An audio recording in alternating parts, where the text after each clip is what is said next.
Hey guys, it's Sean back again with the Sean Adeli Football Channel. Today I am bringing you, like I mentioned yesterday, the America's World Cup qualifying roundup after we had a pretty interesting round of results and a very few interesting situations come up with the South Americans specifically. Obviously pertaining to the match between Argentina and Brazil, which got suspended because a few players lied, or somebody lied at the end of the day about COVID regulations and how the players got into the country. And thus the game against Brazil, police actually invaded the pitch. If you haven't seen it, go watch the videos. It's absolutely hilarious. And there was a whole backlash all around the world about whether or not these players are even going to be allowed to play. It seems like the ban was overturned and they should be allowed to play this weekend. Rip Leicester City. But more than anything else, this has opened up a very interesting situation. I honestly had to go and research a little bit to figure out how exactly World Cup qualifying worked for the South and North American sides. And I have some information to share with y'all. So the beauty of it is, it's not that complicated.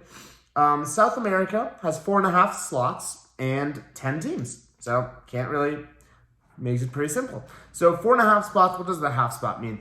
The half spot is between, so they have half a spot, Oceania and pretty much Australia and New Zealand and those countries have half a spot. Asia has half a spot and Africa has half a spot. North America has half a spot. All of those combined, 2 of those, pretty much whoever comes in the case of South America, 5th, in the case of North America, 4th, is going to have to play kind of like a playoff match to see who goes to the World Cup. So that'll be a very, very exciting game. So in South America, the team that has been the best so far and has continued to be the best is the Brazilians. Absolutely dominant force the Brazilians have shown to be. Even in the most recent round of results, obviously their game against Argentina did get suspended, but another win for them against Peru last night keeps them at the top of the standings. 8 games, 8 wins, 19 goals, only 2 against. Brazil have been in absolute fantastic form. They've pretty much guaranteed qualification, but they do have a few more games left to go. Pretty much you have to play each team twice, so they're pretty much at the halfway mark because they haven't played Argentina yet. And pretty much fantastic results for them. Close second is Argentina. It was a very beautiful moment yet last night where Messi was able to lift the Copa America trophy alongside the Argentinian fans in Buenos Aires. Very, very beautiful scene of him tearing up. All around, it doesn't really matter whether you're Messi or Ronaldo or Pele or Maradona. It's beautiful to watch someone who's struggled so long in his career to achieve this goal, finally achieve it. And that's beautiful in my opinion. So, more than anything else, very, very happy for him. The team coming in 3rd is Uruguay with 15 points. After 9 games, Brazil and Argentina have only played 8. So they're pretty clear ahead. So as qualification is going to go for them, because the team in 4th is Ecuador with 13 points. It's going to be pretty difficult for Brazil or Argentina to fall out of the pecking order at the moment. But Uruguay with 15, a little bit topsy-turvy, not the best showing. They did do well in this specific round, a draw and a win. They should have possibly beat Peru, but not very impressive from them, which kind of puts them in 3rd very fairly. Ecuador in 4th. The Ecuadorians have looked pretty good across this qualification process. They did lose to Uruguay yesterday and and the game against Bolivia got postponed. Never mind. They're fine. Ecuador's doing good, thanks. Being in 4th is already impressive enough. Colombia in 5th, also on 13 points with a significantly less goal difference. Ecuador is on 5, Colombia is on 0. Paraguay 6, Peru 7th, Chile 8th. Chile, huge fall from grace from them. Only 1 win in 9 games.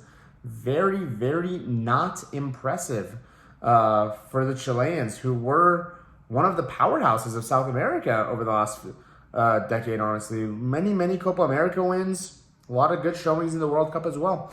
Disappointed in them, but it pretty much seems like the South Americans we are going to have, Brazil, Argentina, and Uruguay are pretty much guaranteed. I'm going to stick my neck out and say they're pretty much clear to go to the World Cup. Now, what is going to happen between the other three teams? I think it's primarily going to be between Ecuador, Colombia, and Paraguay. That's a pretty boring analysis on my side, obviously. Oh, yeah, 4th, 5th, and 6th are going to compete for the 2 spots. Yeah, pretty much. I think Colombia might edge Ecuador for the 4th spot and guarantee qualification, but we will see. We will see.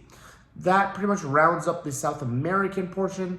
Very great round of games last night, actually. Argentina 3-0, 3 amazing goals from Messi. 3 amazing goals from Messi. One of them was like a tap-in on an empty net, and one of them was like from 5 yards. But the first goal was phenomenal. But no, very good. And then moving on to North America. So North America, it's a little bit more complicated. There's only 3 teams that go directly and a half spot that goes to the 4th team. So the USA had a very bad start to the tournament with 2 draws against, who were they against? They were against Canada and, let me find it. Canada and El Salvador. The game against El Salvador, that was El Salvador is a very difficult place to go, specifically away. However, last night, the USA showed a lot of resilience and a lot of character. The first half was absolutely disgraceful. I love watching U.S. Games, specifically on American-based channels, because the commentators, which are usually just like ex-pros like Landon Donovan and the guys, absolutely tear into the team, and it's freaking hilarious to listen to them. They're just going crazy, like, how could you not be beating these guys? And the truth of the matter is, the U.S. actually has a pretty quality team at the moment and should be expected to be defeating some of these teams.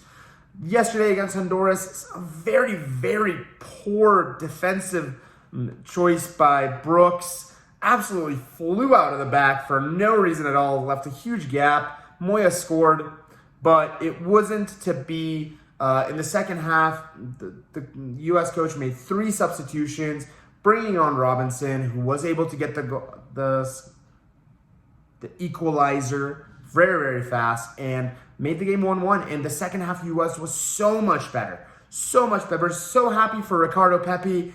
Did an absolute fantastic job all game, the 18-year-old, and got a goal for his result. Sad news for Pulisic injuring himself. He was putting all of it out there for the USA, and big up to him. And all around, pretty much every substitution paid off. They either got an assist or scored a goal. So very good for the U.S. This was one of those needed results because the group was kind of getting away from the U.S. immediately. There wasn't much left with how well Mexico and Canada were doing. Panama's also not doing very bad either.